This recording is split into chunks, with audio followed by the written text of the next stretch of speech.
Hello, citizens of the world. We are anonymous.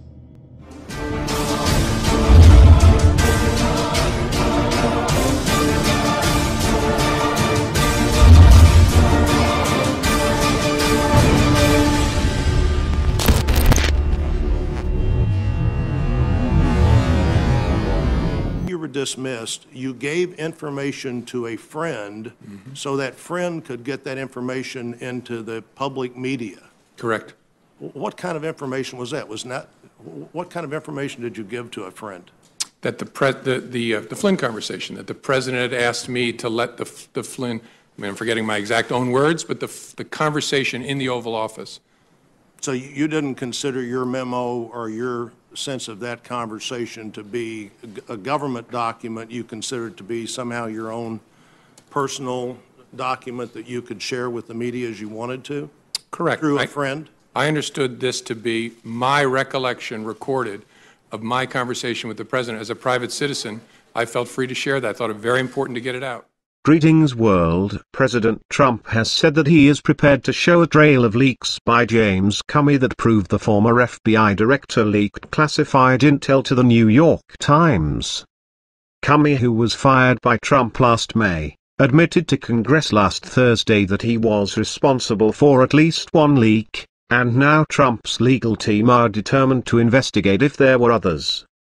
Fox News reports, dating back to January, reveals a host of stories sourced from top FBI and DOJ officials, or those privy to their conversations, that either paint Comey in a positive light or push a message he was unable to personally disclose. Though Comey told the Senate Judiciary Committee on May 3 he'd never been, or directed another FBI official to be, an anonymous source for news reports about the Trump and Hillary Clinton investigations, the then FBI chief did not deny orchestrating leaks using, for instance, an old friend who works at Columbia University, or providing the information to a wide enough group to ensure it would leak. And in reference to a separate case, he acknowledged sending his infamous letter to lawmakers last fall announcing a revival of the Clinton email probe, knowing full well what they'd do. Did I know they were really going to leak it? Of course, I know how Congress works. Comey, who was fired by Trump in May, was open about at least one leak in testimony last Thursday. He admitted to using an XU.S. attorney, later identified as Columbia University professor Daniel Richman, to leak to the Times the contents of alleged memos Comey wrote about his one-on-one interactions with Trump.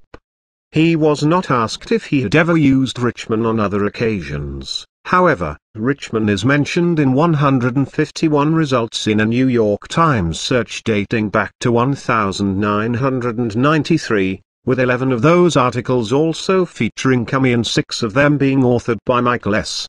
Schmidt, who later wrote the Comey memos story which Comey told Congress he directed Richman to leak.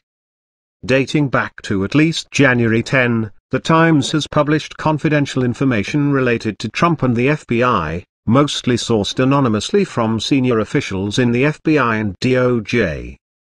January 6, Comey, in written testimony, said he briefed then-President-elect Trump while the two men were alone in Trump Tower on this date. The briefing dealt with the salacious and unverified dossier alleging that Russia had compromising information about Trump. According to Comey's account, both he and ex-Director of National Intelligence James Clapper decided Comey should be the only one to brief Trump. One of the reasons for this arrangement, Comey wrote, was because he was staying on as FBI director, though no official announcement had been made about this, and subsequent reports indicate Trump didn't ask Comey about remaining in his capacity until this meeting took place. January 10, the Times reports on the Comey/Trump dossier meeting, citing 2 officials with knowledge of the briefing. More inside the FBI information also exists in the article, including when the FBI first became aware of the dossier and the troubles agents had confirming the document's details. January 24, though Trump hadn't made an official announcement, the Times reports Comey would be staying on as FBI director. Comey had reportedly told a large group about the news, in this case special agents in charge from across the nation. Trump's request that Comey remain on allegedly occurred during the January 6 Trump Tower meeting. Schmidt wrote the story. February 24, following a CNN report about contacts between Trump associates and Russia, The Times reports, the same day, that both Comey and Deputy FBI Director Andrew McCabe allegedly called White House Chief of Staff Reince Priebus to assure him the CNN report was false. Priebus asked the FBI leaders if they could refute the report in public, though they both declined. When the reported calls between the FBI officials and Priebus surfaces, Trump is infuriated and tweets that the FBI needs to work aggressively to stop the leaks. March 1, a DOJ official confirms to The Times that Attorney General Jeff Sessions had a pair of conversations with Russian officials G. Kislyak despite Sessions' January 10 testimony that he hadn't had contact with Russians in a campaign capacity. This news, and the ensuing firestorm, leads to Sessions recusing himself from the Russia investigation. Comey said in his June written statement that he knew as far back as mid-February that Sessions would likely be recusing himself. This was one of the reasons he gave for not telling Sessions about his interactions with Trump. Schmidt contributed to this article.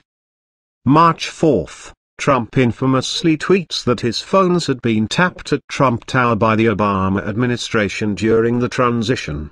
A senior law enforcement official from the Obama administration tells The Times that Trump's claim is 100% untrue.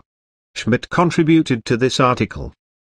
March 5, several senior American officials and senior FBI officials tell The Times that Comey argued that Trump's surveillance claim was false and had to be publicly corrected, even going so far as to ask DOJ to push back on the allegation. The Justice Department does not do so, though Comey's concerns are voiced in the article without him ever giving an on-the-record quote. Schmidt contributed to this article. March 6, the Trump administration pushes back on the reported Comey concerns publicized in the previous day's Times story. Comey was said to be disturbed by the claims because the Trump allegations insinuated the FBI had broken the law. Schmidt wrote this article. April 22, The Times publishes a very lengthy profile of Comey featuring several in-depth, inside-the-room details and on-the-record quotes from Richmond. The piece portrays Comey as a man attempting to shield the FBI from politics while struggling to do the right thing. Schmidt contributed to the article. May 9, Comey is fired by Trump. May 10, Richmond is quoted in a Times story about Comey and foreshadows the alleged request for loyalty Trump made of Comey, with a president who seems to prize personal loyalty above all else and a director with absolute commitment to the Constitution and pursuing investigations wherever the evidence led. A collision was bound to happen. May 11, in the afternoon, Trump gives an interview to Lester Holt in which Trump calls Comey a showboat.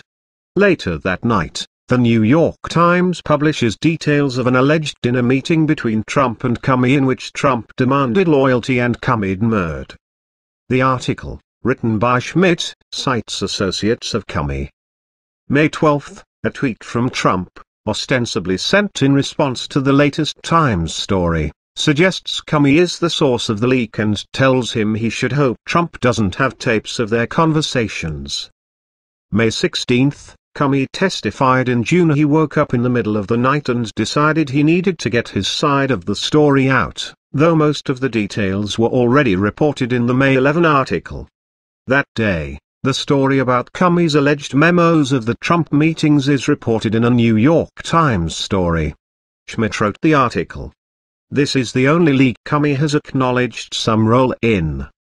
A spokesperson for Trump's legal team said Monday there was no update on the filings.